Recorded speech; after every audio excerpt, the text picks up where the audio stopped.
Hey everybody. Hey. Oh, Hello, Happy Friday. How are you? Grant. good. Great. How are you? I am well, I would say. Yeah. Yeah, happy to be here chatting with you guys on your interior landscapes collaborative project. And I'm Jenina MacGillivray. And I met most of you guys in person before. Yeah. And had the pleasure of watching your video a few times, and just tried to really get into it. It's quite sort of meditative, actually. Really enjoyed experiencing it. And I'm happy to be talking to you guys about it here today. So, Yay. yeah. Mhm. Woo! Art. I love art. Art is good. Um, so I wanted to start off and just ask you guys to kind of, introduce yourself a little bit, briefly, and maybe talk a little bit about, are you a musician? Are you a filmmaker? Are you the dancer in this project? I think we can all tell by looking at you, having watched the video, but maybe just introduce yourself briefly and speak briefly about your role in the project. Yeah, we could start off maybe with Tiber, if that's okay. Sure. I'm Tiber. Nice to meet everyone. Nice to see everyone. I've been playing music in St. John's and area for, gosh, 15 years or so. And over the last number of years, I've really gotten into electronic, ambient electronic music and met up with Benton a few years ago and Michelle and Kate I've known for ages, like through Sound Symposium and various other events. And it's just really nice to make improvised ambient music with people who are good listeners and are good, just good people. And so when this project came out, I couldn't jump at it fast enough, and was super happy to be part of it. And it was really, really, really great project.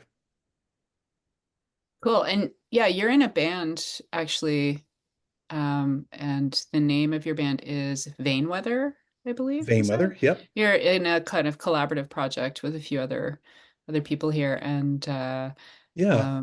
and who else is on the music side of things? I'm asking as if I don't know because I do know, but um, maybe the next person could introduce themselves and talk a little bit about your band too, if you don't Who's the mind. next person?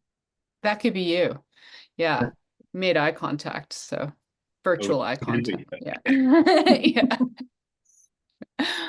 I'm Benton, and I have been making music with these folks for a few years now. I moved to St. John's. I mean, I've been coming around for a while, but I moved to St. John's for, a year or two around pandemic time, and we got a bunch of projects on the go. And yeah, Vain Weather, like yeah, I jammed with each of the other band members in different ways here and there, and I don't know how it came about. I think Tiber and Kate and I did this sort of ambient, semi-corporate Oh, gig, yeah. and Wow. Oh yeah, we did. Yeah. I Ambient totally forgot it. semi-corporate. It's like not Yeah. the it's not concepts usually here in the same sentence, but Minds that's were cool. blown though.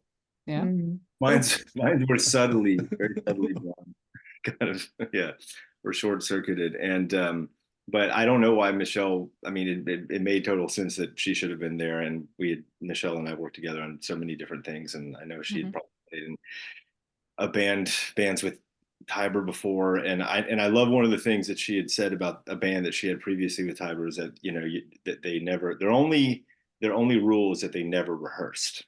So I think Okay. So you're talking about Michelle Licor, who's also in Vainweather and is also kind of like coordinating this project a little bit. So yeah, she's not with us here today. She's behind the scenes, behind but the scenes. cool.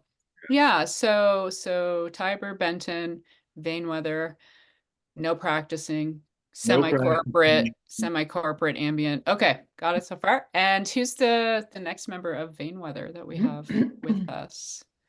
I guess that's me. Um, yeah, I think that semi-corporate thing that was just a one-off kind Oh, of it's a Mhm. Of one-off. course. Yeah. weird I wouldn't say that's our part of our identity. You don't identify as semi-corporate? No, Okay. not really, no. But Right. yeah, I play viola. I'm like the odd one in the band, but I've been playing viola all my life. Mostly classical stuff, but recently I kind of wanted to get into using pedals for a long time, and that semi-corporate gig actually was the first time that I actually plugged in my viola properly and tested out some different pedals. And since then, yeah, we've been jamming more, and Michelle and I jam, and Tiber and I jam, and Vainweather jams, and Benton wrote me a piece, and which I put on my album, and yeah, it's fun. Love that. Yeah, I it. love it. I love the just getting together and jamming, just seeing what happens. It's the Yeah, best thing. it is the best thing. Yeah. Mhm. Music makes the people come together. No, but it's such a special thing to be able to do, to make music with people, and it just connects us, when we do it, Mhm. I think. Agreed. And, yeah. Yeah, it's different kind of communication, right? Mhm. It's not words aren't involved. So Yeah, with you guys, words are all of your songs without words usually? Like, yeah, Vainweather is wordless to it's this wordless. date, I think. I don't know. Yeah. Okay. sometimes Tiber will start using his voice. Oh yeah. No, And Tiber that's has. fun. Yeah, but I end up like putting like massive effects on it, so it sounds not human-like. Mhm. So it's just voice as an instrument as opposed to like Mhm. songwriting, you know. Yeah. Yeah. Sonic. It's all sound. Yeah. Mhm. And so Heather, how is do you mind introducing yourself as well? Yeah, sure. Thank you. Try and figure out how to condense it, but I grew up playing a lot of music. I originally moved to St. John's for music school, and then different things happened. Now I'm a filmmaker, or more specifically, a film technician, and I'm also an aerialist or an aerial dancer. So that's what I did in this video. Yeah, beautiful. Cool. Thank you. Yeah, so can you guys, I don't know how you who wants to kind of start answering any of this, but can you kind of tell me, can you describe the project a little bit? And kind of how you, I mean, it's obviously music and dance together. And can you kind of tell me how that worked? Did you like compose the music first and then Heather choreograph something to it? Were you, as you said, like you don't really practice, like did you kind of get together and then was Heather dancing and then you played the music that kind of came out, or kind of what was the process that sort of happened to make this piece come together the way that it did? Maybe I mean, I don't want to put anyone on the spot. Is that an animal? That's a That's an cat. animal. It's a lovely cat. That's okay. It's a cute black cat. Yeah. Mm. Yeah, maybe, I don't know, Heather, what did you want to, maybe I'll just ask people and Yeah. put you on the spot if you don't mind, like how it kind of came together a little bit. And then if anyone else wants to join in. Yeah. Yeah, sure. Well, I was really excited to be asked to be a part of this project because it's kind of like ways that I like to work, but I haven't done with aerials yet, or hadn't about a year and a half ago when he started this. So we're trying to figure out, because we all have specific technical needs, like I need a rigging point and the musicians have, different electronic needs. And so we couldn't meet right away. So I think it first started when they sent me an audio recording of an improv session that they had. And then I took that and played, it was about like 10 or 15 minutes. And I played that and jammed to it like on aerial hoop and recorded that. And then I sent the video back, and then you all recorded a new improvisation session to the video. Like you took it back with no audio, and we kind of passed it back and forth a couple of times. And then a month or two later, we got to meet up and we just kind of tried it all at once together for a couple different rounds. But yeah, we kind of had some creative problem solving off the top. Mhm.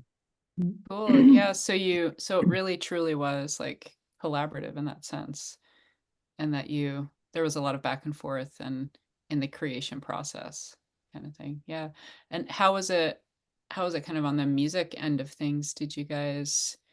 How did you kind of come up with the piece that you sent to Heather originally? Was that something that you kind of just got together and thought about aerial dancing and, things like that? Or how did you did you work in the same way that you normally would when you get together to create a piece, or was there a different element because you knew it was a collaborative piece with movement and with another artist? Or yeah, maybe I don't know if you want to speak to that, Kate, maybe.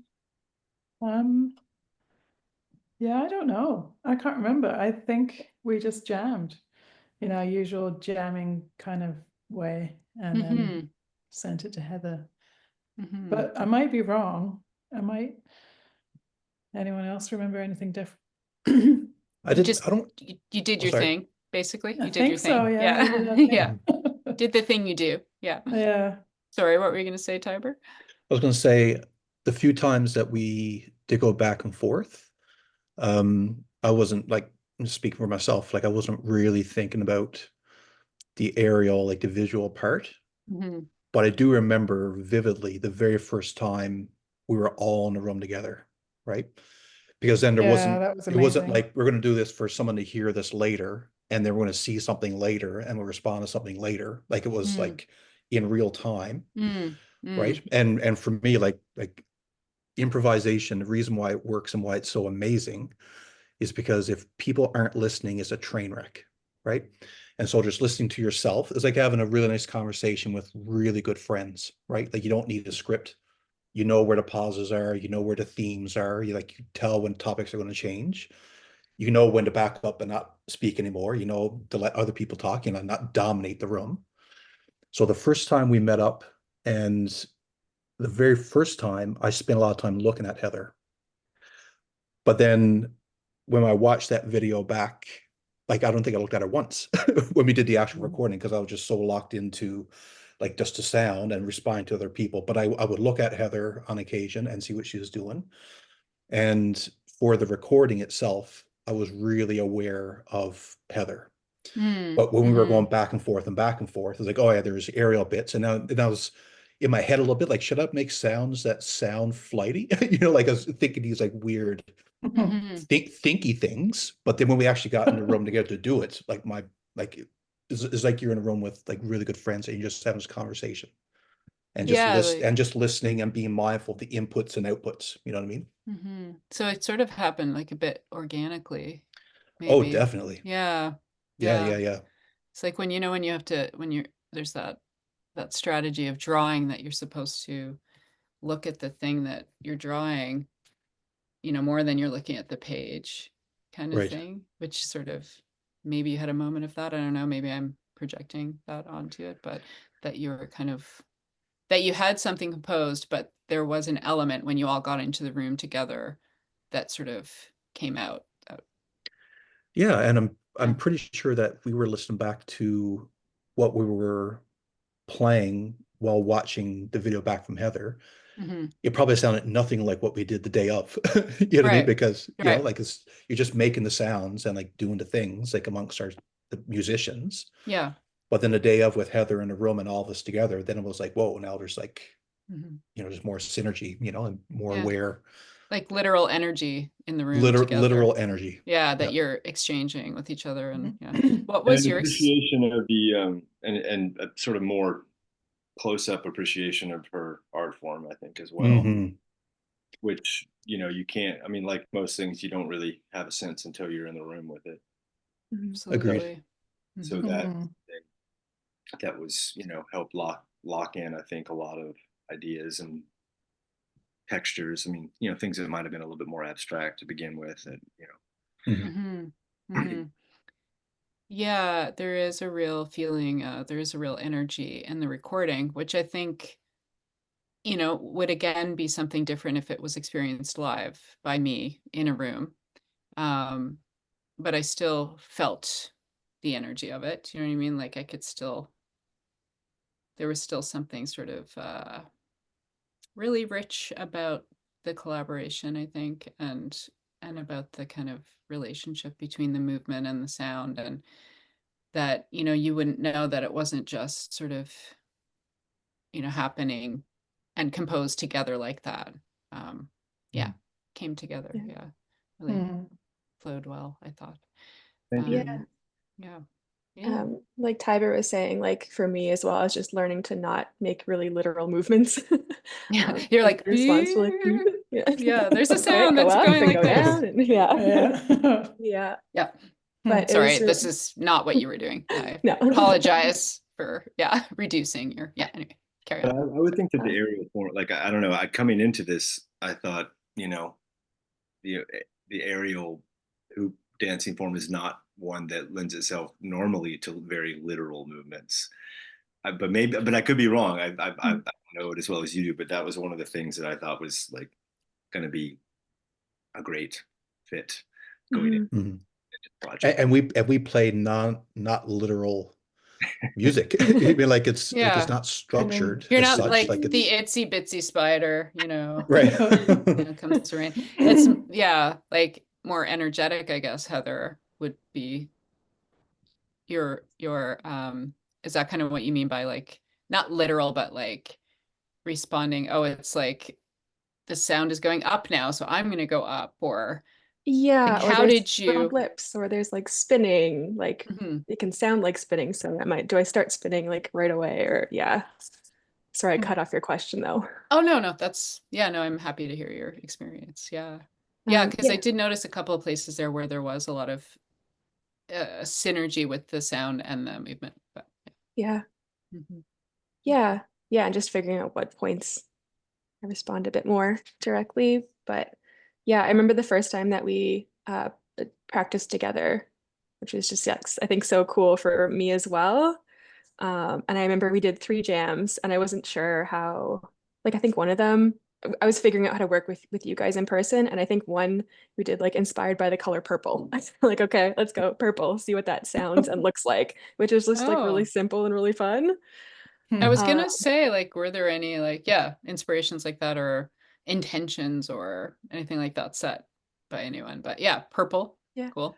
I think we had a couple like right before, like someone would mention something for inspiration, but I think we did 2 that we were happy with, and then one we were like, let's do something different, and it kind of got like really energetic or something, and then after we're like, I don't think that was quite it. It was That a good wasn't it. experiment, but no. Yeah. So we kind of went too far in one direction to see what worked. Cool. Interesting. I wanted to ask you guys about the location for the shoot. Like, did you have that in mind? Was there a specific reason you thought, like, what location is it? It's a church, obviously. But what church is it? Yeah, it's the Anglican Cathedral.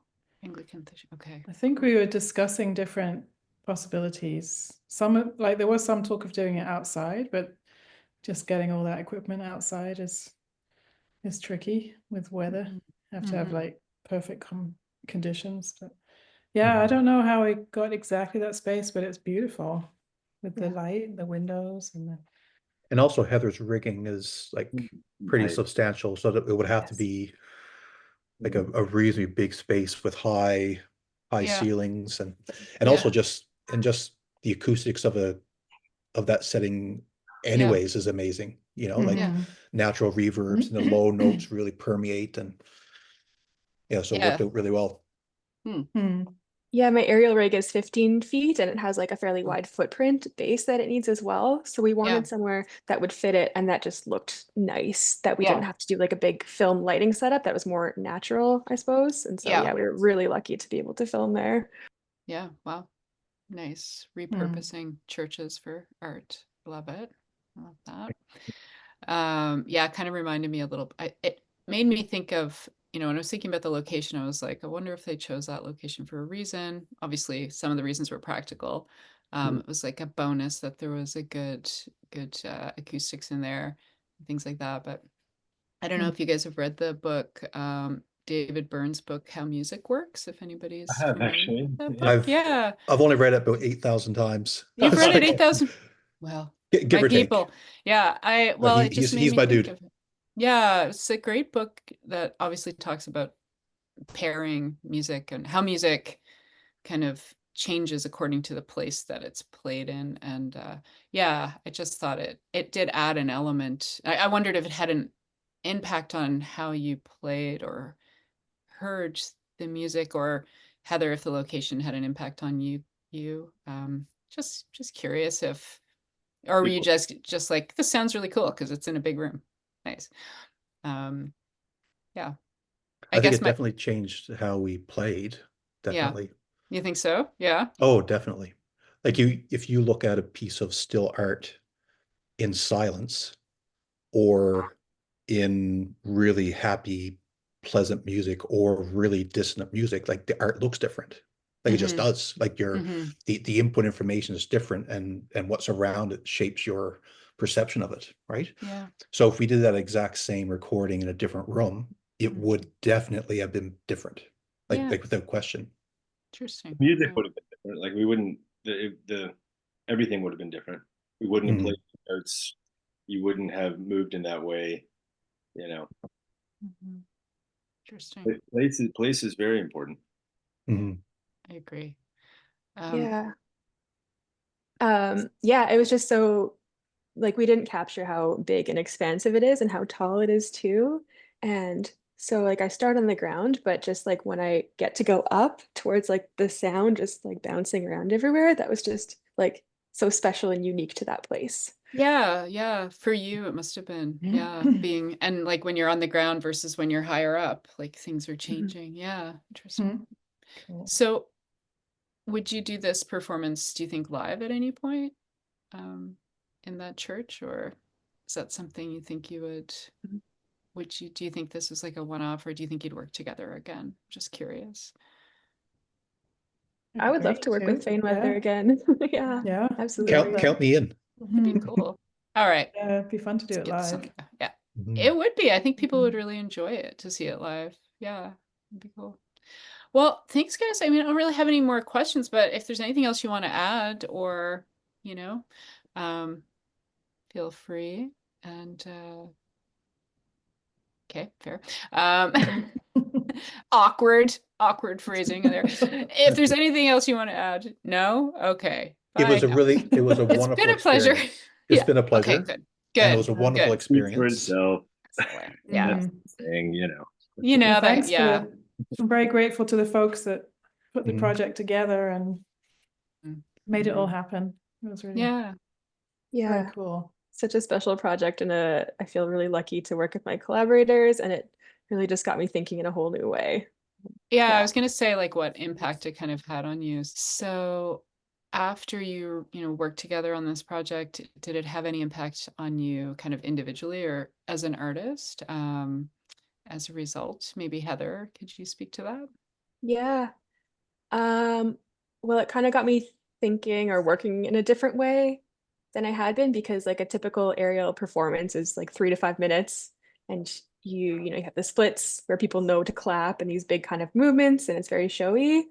But the improv, like the music sessions, were 10-ish minutes, which I kind of have to conserve my energy, but still have these like bigger moments. But it's also like I was shifting and moving the whole time. So it kind of just like stretched out like a 5-minute performance, but also I didn't have a plan really. So just like building the confidence to do a 10-minute jam without a plan if I'm going to do this pose. And then I get into this pose is just like pretty game changing, I guess. Okay, interesting. Yeah. Thank you. And how about you guys? Any kind of like lasting things that came out of this for you guys as I guess individuals or as a group?